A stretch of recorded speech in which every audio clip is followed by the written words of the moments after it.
Maravilha, que bom, né? Que bom que hoje temos os meios de comunicação, né? Que o Espírito disse, né? Certa vez, né?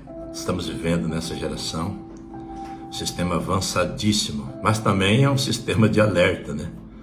Então, tem algumas palavras de alerta ali na mensagem do Espírito há muito tempo atrás. Quero compartilhar uma mensagem que muitos já falaram, já ouvi várias pessoas comentarem, que está registrado em Yeshaiá. Uns falam Yeshaiá, outros falam Isaías, né? Que fizeram a transmutação, mudaram o nome dele e mudaram a escrita. Lá tem um registro que está escrito que 7 mulheres para cada homem. Olha que mensagem. 7 mulheres para cada homem. E eu vou compartilhar sobre esse versículo que eu busquei no meu Criador, no Pai, e pedi para Ele sobre essa mensagem.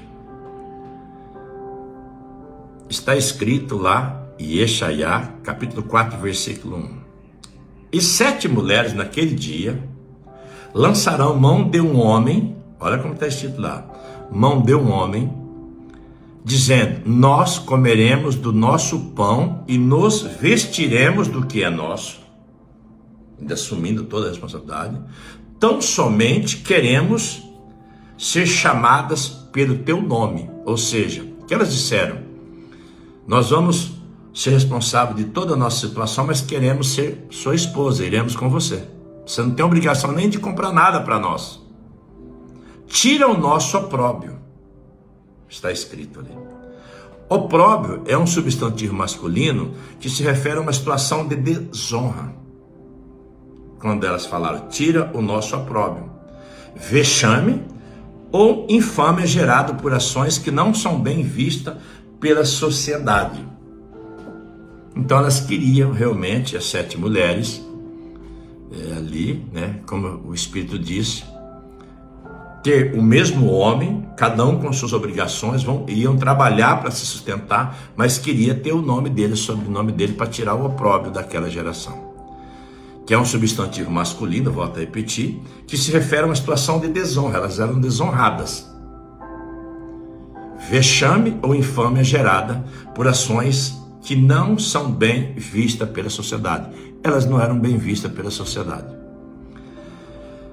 O profeta declara que a guerra e o cativeiro criaram uma escassez naquela época tão perigosa no sexo masculino. Temos que ver o contexto da situação e que o Espírito está trazendo nesse momento. Que 7 mulheres terão prazer em solicitar a um único homem proteção, preservação e casamento. Elas queriam casar com esse homem. Ele disse que chegaria esse momento. E importuná-lo com isso, embora contrário à modéstia natural do seu sexo.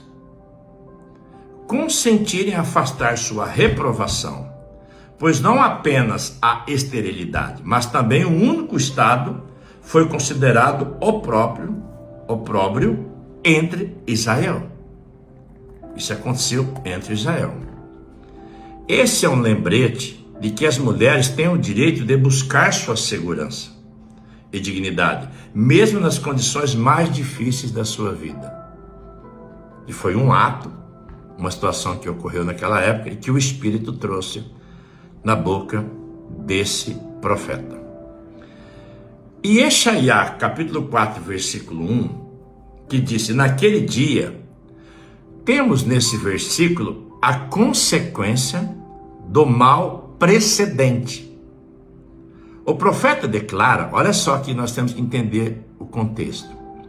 O profeta declara que a guerra e o cativeiro criaram uma escassez tão prodigiosa no sexo masculino que 7 mulheres terão prazer em solicitar a um único homem proteção, preservação e casamento, por causa daquela situação, daquela geração que viveram sobre a terra.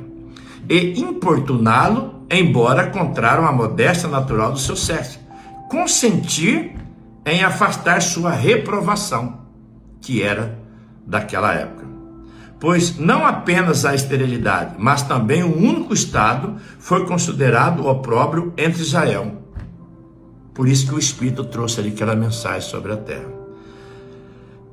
No Terrilim, capítulo 78, verso 63, a ênfase e a gradação deste versículo são fortes e notáveis, da história dos tempos e das lamentações do profeta Irmeia, que falsificaram para Jeremias. Aprendemos que a espada e o cativeiro babilônico havia diminuído muito a Judéia dos homens. Está lá registrado em 2 Crônicas, capítulo 36, versículo 17. Então, o que nós temos que entender? O contexto da situação que o Espírito trouxe aquela mensagem, daquela geração. Por isso que nós não podemos pegar um versículo, um escrito, por isso que fala, a letra mata, por causa da lei e até dos escritos falsificados. Então nós temos que entender, quando o Espírito disse, ou profetizou, falou alguma palavra, para uma geração, para um povo, uma situação, qual o objetivo, qual o propósito, e não trazer para a minha vida, para a sua vida, uma situação que não foi dito para você não viveu essa geração, você não esteve nesse tempo, nessa época, embora ele diz que chegaria o momento que elas desejariam, buscariam, vai até importunar um homem pela situação que naquela época a geração era opróbrio, que era uma situação de desonra, vexame e infâmia gerada por ações que não são bem vistas pela sociedade. Então ele disse que chegaria esse momento, e com certeza isso aconteceu naquela época, por causa das situações sobre a terra. Então, o que o Espírito traz numa situação, as almas têm que entender. O que nós vemos hoje sobre a terra?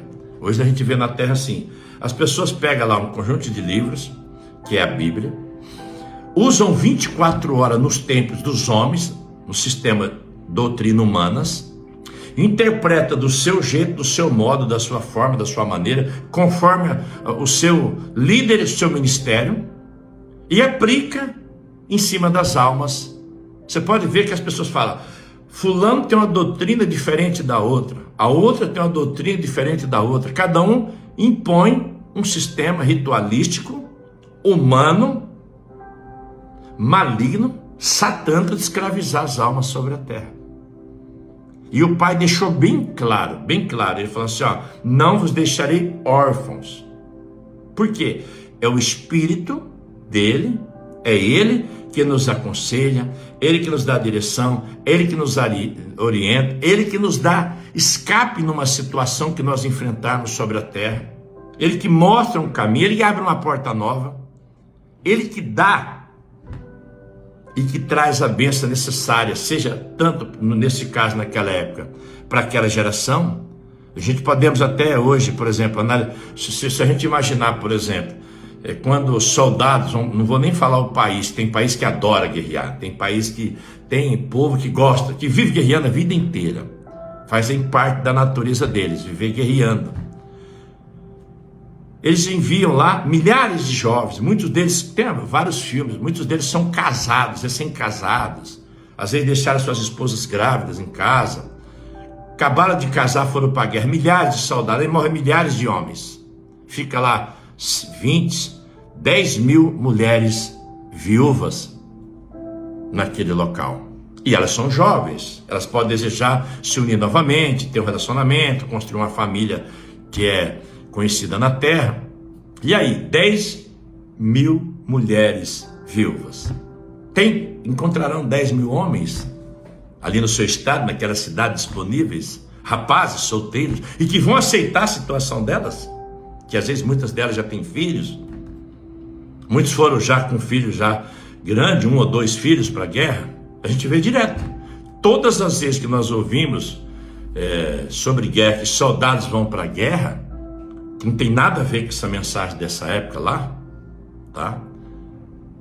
A gente esquece desse detalhe, que a maioria desses jovens, desses homens, tem suas esposas, seus filhos, seus familiares biológicos.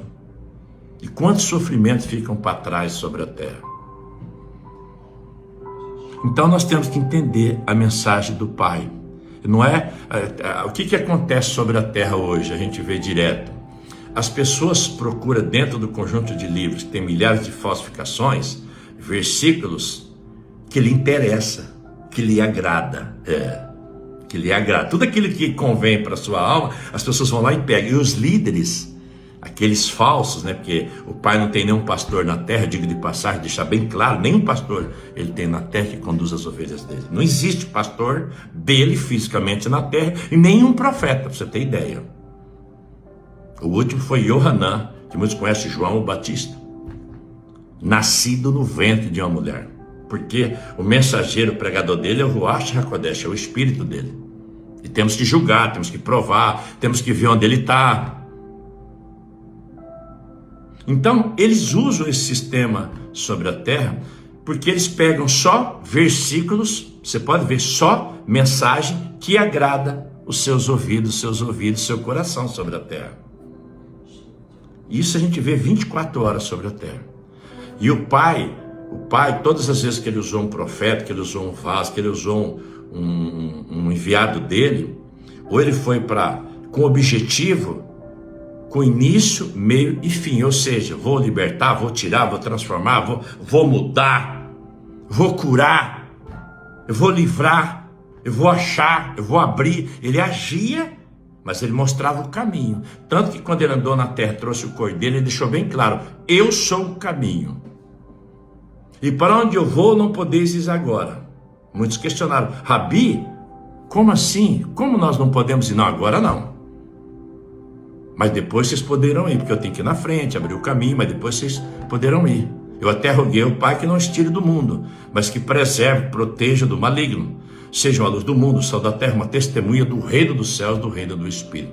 Então nós temos que entender, todas as vezes que você ouvir uma mensagem, ou se você ler qualquer mensagem, buscar um contexto geral, por que o Espírito disse aquilo, o que aconteceu, o que tinha acontecido, o que eles estavam fazendo. Como por exemplo, às vezes a pessoa fala assim: nossa, esse Criador ele é sanguinário, derramou fogo, enxofre, sal no céu e matou muitas almas, Sodoma, Gomorra, em várias cidades. Nossa, como que pode ser misericordioso? Uma hora fala que é misericordioso, uma hora ele é assassino. Vamos ver o contexto, por que aconteceu aquilo? O que aquelas almas estavam fazendo? Que exemplos eles traziam para o planeta Terra daquela geração? E muitas almas esquecem, porque só fica olhando para usa um título conhecido como Deus, né, que é falso, título, tem divindade por trás desse título, e que só fica passando a mão na cabecinha de todas as almas sobre a terra. Tudo pode, tem o livre-arbítrio. Então é isso que o Pai quer que nós entendamos. Todas as vezes que o Espírito trouxer uma mensagem, buscar no Pai, no próprio Ruach HaKodesh, o Espírito, porque às vezes o Espírito, e eu já falei isso algumas vezes, o Pai dá uma direção para uma alma, por exemplo, né? E ele pega até um escrito de um profeta, que o profeta falou, mas às vezes ele não pegou essa mensagem para você, ele não mandou entregar para você, você não tem direito daquela promessa. E às vezes também você não precisa ser corrigido, disciplinado severamente, como aquela alma foi que ele entregou, porque às vezes você não precisa, você tem um comportamento honrado e que ele se alegra de ver suas atitudes sobre a terra. Esta é a mensagem que eu compartilhei aí pelo Espírito, para deixar claro que nós temos que tomar cuidado, buscar sempre no Espírito a revelação, o discernimento, o entendimento no contexto geral daquela atitude, porque que o Espírito trouxe aquela mensagem e que ele falou sobre a terra, e com certeza aconteceu. Eu entrego essa mensagem no nome do próprio Yeshua.